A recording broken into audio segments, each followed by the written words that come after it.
Hey, welcome to Hex Room.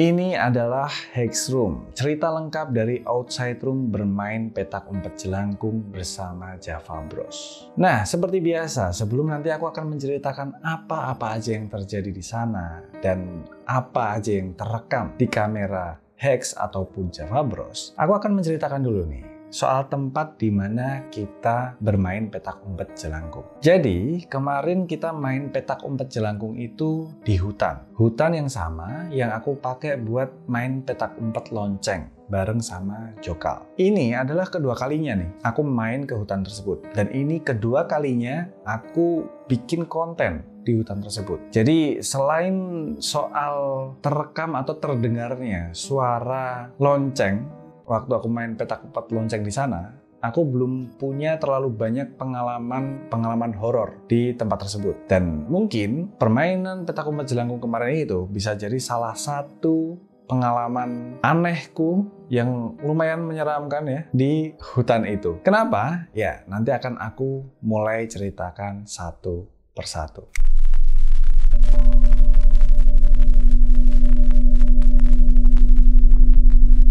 Yang pertama, yang mungkin kalian yang udah nonton ya juga dengar, terutama kalau kalian pakai headset ya. Jadi waktu awal kita mulai syuting, waktu awal kita mau opening atau bahkan waktu opening itu entah dari mana itu kedengaran suara semacam gamelan, tapi kalau didengar lagi juga agak mirip apa ya? Alat musik tabuh gitu. Mungkin kayak djembe atau kayak kendang, ya semacam itulah. Tapi pastinya aku nggak tahu itu suara apa atau suara alat musik apa gitu ya. Aku nggak tahu. Cuman waktu di sana bener-bener kedengeran jelas dan bahkan di kamera pun juga terekam. Walaupun mungkin kalau nggak pakai headset nggak terlalu jelas gitu. Cari itu. Gamelan ya? Gamelan?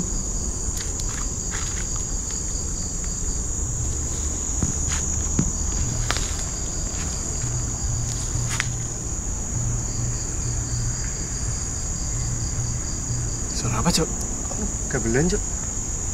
Edan. Cok, Cik ono Cok gamelan, Cok. Ora, cetha to. Tengah hutan lho, mosok ono gamelan. Selanjutnya, Ya Allah, kita lanjut aja ya. Aku nggak mau terlalu berspekulasi. Itu suara apa? Apakah itu suara nyata atau itu mungkin suara gaib gitu? Aku nggak mau berspekulasi lah. Aku nggak mau menyimpulkan. Cuman suara itu lumayan menaikkan apa ya? Rasa takut gitu di tempat tersebut. Jadi aku berempat saat itu, aku Ponta, Faros sama Anjas itu udah mulai ke-trigger lah rasa takutnya sama suara tersebut. Karena bagaimanapun ya, itu tuh kita sampai di sana aja itu setengah 12-an. Kita mulai start buat opening, buat syuting itu sekitar jam 12 kurang seperempatan lah, jam segituan. Dan itu pun di tengah hutan. Jadi agak bingung juga gitu, ini suara dari mana atau ini suara apa gitu. Ya apapun itu, yang pasti saat itu kita berempat udah mulai ke-trigger rasa takutnya.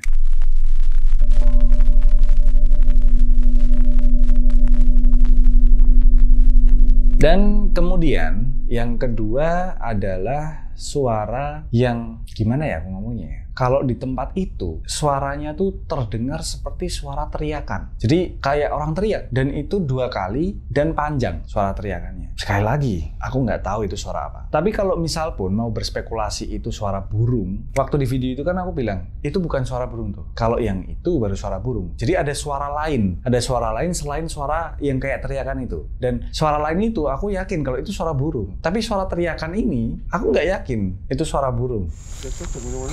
Makku kok ya aku tetep reflektor. wes. Kuwi apa, Deng? Suara apa barusan? Kowe ndak krungu? Krungu. Apa tuh? Gitu? Nggak dengar kalian? Kalian nggak dengar? Ora, aku ora krungu. Jelas banget. Mosok Jelas banget John iki, John. Bukan suara burung ya? Bukan. Nah, kalau itu burung tuh. Itu Tapi sekali lagi ya, aku nggak mau berspekulasi. Apakah itu suara nyata atau suara gaib? Aku nggak tahu. Di tengah hutan, suara teriakan. Mungkin hewan. Intinya gitu. Cuman, sekali lagi ya, setelah suara gamelan, terus ada suara semacam kayak teriakan, itu semuanya makin men-trigger rasa takut kita yang ada di sana. Deg-degannya udah mulai kerasa. Terus udah mulai adrenalin naik gitu. Itu sangat aku nikmatin saat itu. Jadi aku ngalir aja. Sampai kemudian, kalau tadi kan suara-suara yang aku nggak mau spekulasi ya. Tapi kalau apa yang akan aku ceritakan setelah ini menurutku beneran aneh. Bukan aku bikin-bikin aneh nggak, tapi ini beneran aneh. Jadi perhatikan baik-baik.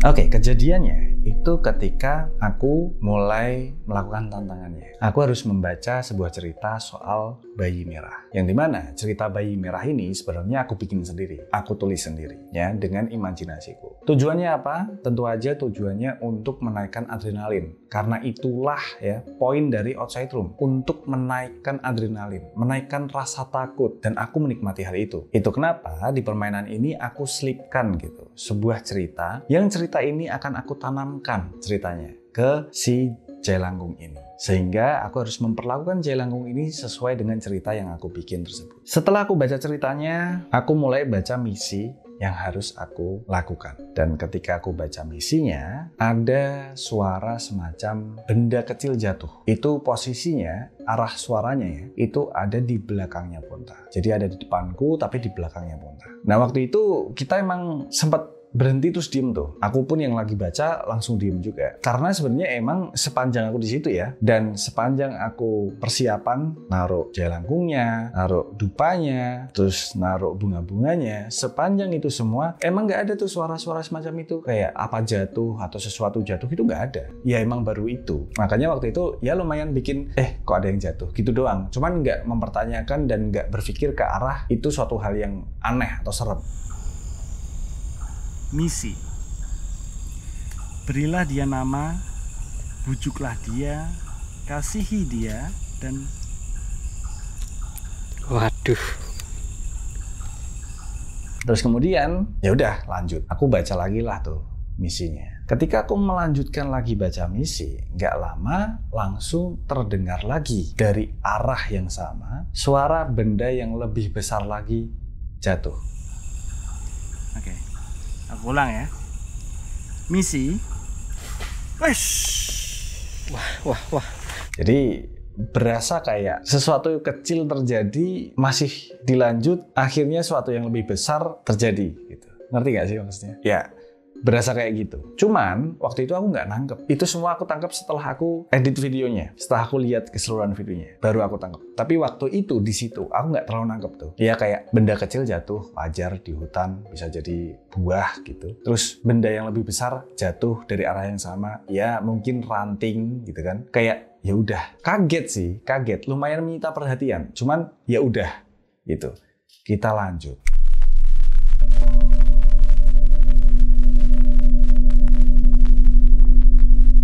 Ponta kan waktu itu sempat takut kan. Akhirnya dia mendekat ke aku. Sampai akhirnya kita mau lanjut lagi, Ponta mundur. Jaga jarak dari aku. Waktu Ponta mundur, aku jongkok. Aku bawa HP tuh yang senternya nyala buat nerangin tulisan yang harus aku baca. Aku jongkok. Ketika aku jongkok, Ponta ikut jongkok buat nge-shoot aku. Begitu Ponta jongkok, aku kaget sama sesuatu. Yang waktu di situ aku nggak terlalu ngeh. Cuman aku kaget aja sama sesuatu. Waktu Ponta jongkok, aku kaget. Terus aku lihat ke arah Ponta dan tanpa sadar ngarahin senter ke arah Ponta. Nah waktu itu aku sekilas kena cahaya senter ngelihat kaki. Jadi gimana ya? Aku ngelihat kaki yang kakinya itu tuh pakai celana bahan berwarna hitam. Full dari atas sampai bawah. Aku bahkan masih inget kan kalau celana bahan itu kan ada lipetannya ya. ada lipetannya di bagian depan ya. Jadi kayak habis dilipat gitu loh, ngerti gak sih? Jadi ada lipetannya gitu, rapih, hitam dari atas sampai bawah sampai ke kaki-kakinya tuh hitam. Dan yang membuat itu tuh kerasa nyata adalah waktu Ponta lagi mau jongkok, dia kan bawa ransel yang diselempang satu di tangan kanannya. Nah, ranselnya ini itu nyenggol kain celana bahan itu. Gila, merinding aku, langsung merinding. Dan aku lihat, sekilas aku lihat itu. Nah kan refleks ya, di video itu pun aku refleks ngomong, Pun gitu. Cuman berhenti di situ. Aku nggak mau langsung ngomong apa yang aku lihat. Karena apa? Karena aku tahu kalau aku ngomong, Ponta akan langsung panik. Bisa jadi dia lari ke aku atau dia bahkan lari kabur. Yang berarti aku harus lari juga gitu kan. Karena aku nggak mau itu terjadi, akhirnya aku nggak lanjutin ngomong. Itu alasan pertama. Alasan kedua adalah aku yakin betul itu hanya imajinasiku. Aku nggak terlalu yakin gitu apa yang aku lihat. Dan aku nggak mau langsung menyimpulkan kalau aku lihat penampakan gitu. Aku nggak merasa aku tuh bisa melihat hal semacam itu gitu loh. Jadi kayak ya itu imajinasi aja lah, karena emang kondisinya begitu aja gitu, emang kondisinya lagi takut aja gitu. Jadi aku nggak mau gara-gara apa yang ada di kepalaku doang permainan selesai. Akhirnya ya udah aku bilang sama Ponta, udah Pun nggak apa-apa, nanti aku ceritain aja di luar, terus kita lanjut main. Nah itu kan apa yang aku lihat dan nggak kerekam di kamera dan aku nggak bisa buktikan, ya kan? Tapi ternyata setelah aku lihat hasil rekamannya di momen itu, aku baru sadar apa yang bikin aku tuh kaget. Sampai aku lihat ke Ponta, terus senternya ngarah ke Ponta. Nah, ternyata sesuatu yang membuat aku kaget itu terekam di kamera. Hewan. Yo, Pun, kamu lihat, Pun. Apa Nggak apa-apa. Setelah kalian lihat footage itu, aku nggak tahu apakah kalian ngeh atau nggak. Mungkin kalian nggak ngeh karena kalian merasa bahwa suara itu mungkin dihasilkan oleh Ponta. Tapi sekali lagi ya, ini yang aku dengar dari hasil rekamannya. Jadi ada suara helaan nafas semacam itu. Itu posisinya kalau pakai headset, posisinya ada di sebelah kanannya Ponta. Oke? Kalau kalian nggak pakai headset, cari deh headset kalian sekarang, ya kan? Terus tonton lagi nih ya. Aku akan masukin lagi footage di bagian itu. Terus kalian dengerin baik-baik suara ini. Hewan. Yo, Pun, kamu lihat, Pun. Apa Nggak apa-apa. Nah, awalnya aku tuh ngira itu suaranya Ponta, bahkan Ponta aja nggak ngeh gitu. Aku ngira itu helaan nafasnya Ponta. Nah, cuman setelah aku diskusi sama Ponta ya, kayaknya nggak mungkin itu suara Ponta. Nah, kenapa aku sama Ponta menyimpulkan kayaknya itu bukan suaranya Ponta? Itu karena ini handycam yang dipakai buat syuting waktu itu. Dan namanya handycam ya, kan. Nah, layarnya di sini nih. Jadi Ponta tuh syuting tuh kayak gini nih, syutingnya dia. Mic-nya itu ada di atas sini. Dan mic ini itu dia stereo. Dia merekam dari sebelah kiri dan dia merekam dari sebelah kanan. Makanya kalau pakai headset itu berasa. Posisi sebelah kiri sama posisi sebelah kanan itu berasa karena dia stereo mic-nya. Kalau itu suara nafasnya Ponta tuh posisinya ada di sini nih. Suara nafasnya otomatis ya di sini kan. Tapi di headset itu kedengarannya ada di sebelah sini. Nah, itu kenapa setelah aku diskusi sama Ponta, kayaknya itu bukan suaranya Ponta. Kayaknya ya. Jadi, setelah aku sama Ponta diskusi, terus kita berpikir kayaknya ada kemungkinan bahwa kayaknya ini bukan suaranya Ponta. Karena ya tadi posisi kamera tadi kan. Dan kalau mau dikaitkan ya sama sosok yang tadi aku lihat di belakangnya Ponta, itu sosok ini juga posisinya ada di sebelah kanan belakangnya Ponta. Merinding lagi aku. Tepat di sebelah kanan belakangnya Ponta. Terus aku mulailah mengkait-kaitkan dan mulai agak sadar gitu. Urutannya begini. Jadi aku main itu yang dimana memang ekstrim tapi seru. Terus kayak ada yang nggak suka atau mungkin ada yang pengen ganggu gitu. Akhirnya dia kasihlah sedikit tanda dengan suara barang kecil jatuh tadi. Cuman ternyata kayaknya itu nggak cukup gitu. Karena aku masih lanjut. Akhirnya dia coba kasih tanda lagi dengan barang yang lebih besar. Itu mulai menarik perhatianku sama Ponta. Tapi ya tetap nggak cukup untuk membuat aku berhenti gitu. Nah akhirnya dia atau sosok ini gitu mendekat terus ngasih tanda lebih jelas. Kayak kesel gitu. Dan itulah yang bikin aku kaget waktu itu. Sampai aku lihat ke arah Ponta. Gak tahu apakah itu bener atau enggak ya. Mungkin kalian bisa menyimpulkan sendiri. Atau mungkin aku yang halu. Silakan aja tulis di kolom komentar. Tapi menurutku itu Aneh sih.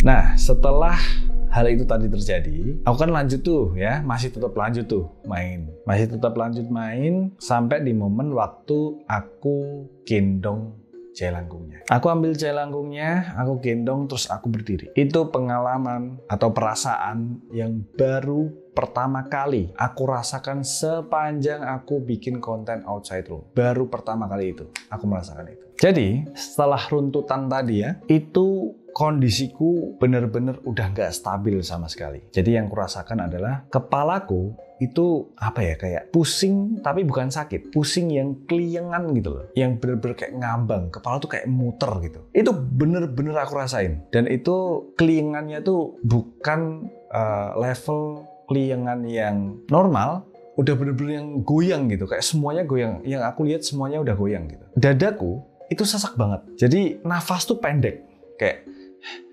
gitu doang. Nafas tuh pendek, nggak bisa tarik nafas panjang gitu, nggak bisa. Nafas pendek. Badan lemesnya bukan main, tanganku gemetar, dengkulku lemes banget. Waktu itu yang aku rasain adalah satu, aku hampir pingsan. Ini kayak apa ya, fun fact ya, aku tuh seumur hidup ya, dari kecil sampai sekarang nggak pernah sama sekali satu kali pun nih ya pingsan. Aku nggak pernah sama sekali, bahkan merasakan pingsan dan mau pingsan aja nggak pernah aku. Tapi baru ini aku ngerasain kayak mau pingsan. Di kamera kerekam, waktu itu aku udah mulai apa ya, ngedoyong gitu. Doyong tuh apa sih bahasa Indonesianya? Kehilangan keseimbangan lah itu ya. Aku udah mulai kehilangan keseimbangan, terus udah mau hampir jatuh ke depan gitu. Itu di kamera kerekam, cuman itu nggak menggambarkan apa yang aku rasakan. Yang aku rasakan waktu itu bener-bener aku tuh udah hampir jatuh ke depan. Ya mungkin kalau aku jatuh aku pingsan beneran, atau yang terburuk kesurupan kali, nggak tahu juga. Tapi waktu itu udah hampir jatuh ke depan. Hanya ada satu alasan kenapa waktu itu aku nggak pingsan, kenapa waktu itu aku nggak menyerah untuk akhirnya jatuh. Hanya ada satu alasan. Ini aku berani sumpah demi apapun deh. Aku berani sumpah demi apapun. Karena ini benar-benar apa yang ada di kepalaku saat itu. Alasanku kenapa aku nggak jatuh atau pingsan adalah malu. Udah itu doang. Kenapa? Gimana ya? Aku nggak mau gitu. Pun misalkan ini bisa jadi tulisan di thumbnail gitu ya. Cerita yang bombastis untuk menarik traffic gitu ya. Kayak seru kan. Pingsan ketika main Outside Room gitu kan, kayaknya drama banget gitu. Walaupun sebenarnya bisa diangkat. Tapi enggak, aku malu. Ini mungkin aneh tapi itu. Aku malu. Di pikiranku cuma satu. Ini aku jatuh, aku pingsan, aku malu. Karena kalau waktu itu beneran aku jatuh atau pingsan, atau bahkan buruknya aku kesurupan ya. Kesurupan nih, sampai kesurupan gitu ya. Itu pasti syuting nggak akan lanjut, pertama. Terus video pasti akan cut di situ, kedua. Ketiga, videonya Java Bros nggak akan jadi. Dan kalau videonya Java Bros nggak jadi, dia jadi gagal upload. Hanya Hex yang upload, dan itu pun di-cut di bagian waktu aku mau jatuh itu doang. Nah, otomatis akan ada pertanyaan kan, kenapa kok Java Bros nggak upload? Gitu. Ya mau nggak mau, aku harus ceritakan kalau aku pingsan atau bahkan mungkin kesurupan. Itu yang nggak mungkin. Itu aku nggak mau.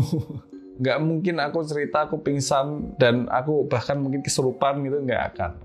Makasih ya, walaupun itu mungkin berpotensi rame gitu, tapi Enggak. Cuma mungkin itu lucu alasannya, tapi ya cuman itu satu-satunya alasan yang di kepalaku yang membuat saat itu aku nggak jatuh. Dan selain itu juga, di video juga aku ngomong, waktu itu aku ngomong, aku yang bikin challenge ini, jadi aku yang harus selesaikan. Waktu aku ngomong kayak gitu, itu sebenarnya aku lagi ngomong ke diriku sendiri. Aku nih yang bikin challenge loh ya, masa aku yang jatuh gitu? Nggak akan gitu. Malu. Akhirnya kenapa waktu itu aku masih bertahan sampai di akhir ya karena itu. Malu. Agak aneh ya, nggak serem tapi bisa jadi loh. Bisa jadi kalau misalnya aku ikutin itu mungkin aku kesurupan kali ya, atau pingsan, bisa jadi, tapi untungnya enggak. Sorry penunggu di sana, sorry banget, sorry mentalku atau rasa maluku lebih besar, sorry.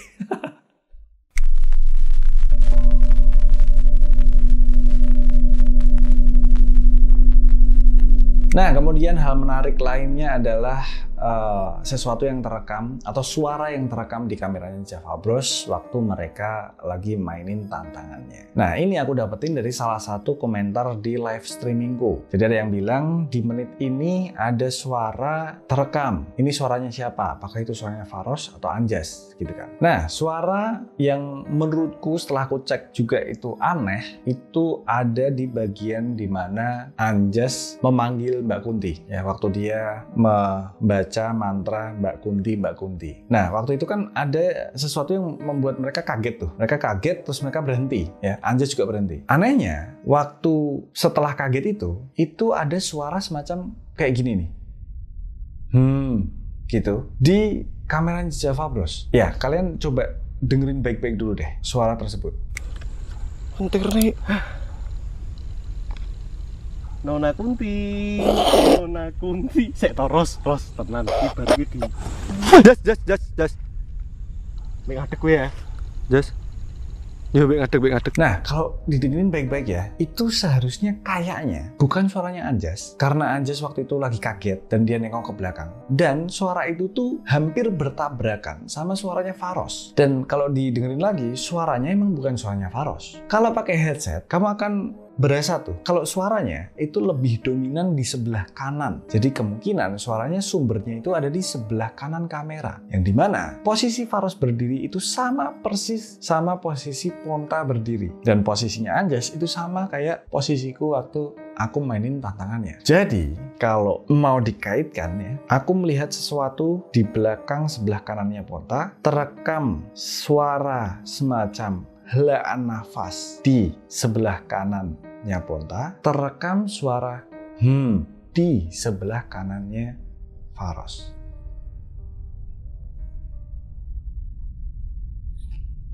Apakah dari awal sampai akhir mungkin sosok itu merinding, sosok itu selalu ada di situ dan nontonin gitu.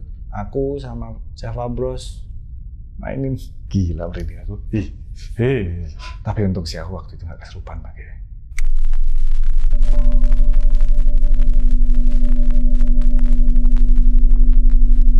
Nah, untuk penutupan aku akan menceritakan sesuatu yang di luar kamera. Jadi ini ceritanya Ponta, kayak kesaksian Ponta. Bukan kesaksian juga sih. Tapi apa yang terjadi sama Ponta setelah syuting, setelah main Outside Room itu. Nah, Ponta sendiri itu menceritakan ketika aku menceritakan soal apa yang aku lihat di belakangnya Ponta, plus sama apa yang aku temukan di hasil rekamannya. Nah, setelah aku ceritakan ke dia baru akhirnya cerita kalau setelah pulang dia itu ngerasa badannya nggak enak. Nggak enaknya tuh bukan nggak enak, mau nggak enak badan gitu bukan ya, tapi nggak enak, yang aneh. Rasanya tuh aneh, perasaannya aneh, terus kondisi tubuhnya tuh aneh. Kayak gimana ya? Kalau dia cerita tuh bukan kayak sakit, cuman nggak enak aja badannya nggak enak, kepalanya nggak enak gitu, terus perasaannya tuh nggak enak. Itu sepanjang setelah dia pulang, bahkan sampai rumah pun. By the way, itu Jalangkung yang bawa Ponta ya, yang nyimpen juga Ponta sampai sekarang. Dia ngerasain kayak gitu. Bisa jadi itu juga berkaitan gitu. Jadi mungkin emang Ponta ketempelan, mungkin bisa jadi. Tapi setelah itu ya, keesokan harinya setelah dia tidur dan sebagainya, dia udah nggak ngerasain apa-apa lagi, bahkan nggak ada gangguan apa-apa lagi. Cuman waktu itu aja. Dan ini yang harus kalian tahu, Ponta bukan tipikal orang yang freak. No, dia nggak sama sekali ngomongin suatu hal yang berhubungan sama hal-hal yang kayak gitu, nggak sama sekali. Bahkan dia orangnya skeptis juga, walaupun orangnya penakut ya, tapi ya skeptis juga gitu, nggak yang gampang, oh ini itu, nggak. Kayak aku lah orangnya. Cuman kalau sampai dia cerita kayak gitu, berarti itu yang benar-benar dia rasakan gitu. Dan satu lagi untuk menutup cerita Hexroom kali ini, yaitu soal jawaban dari banyak sekali pertanyaan tentang suara lonceng yang terekam di kameranya Java Bros. Dan yang mereka dengar juga tentunya. Jadi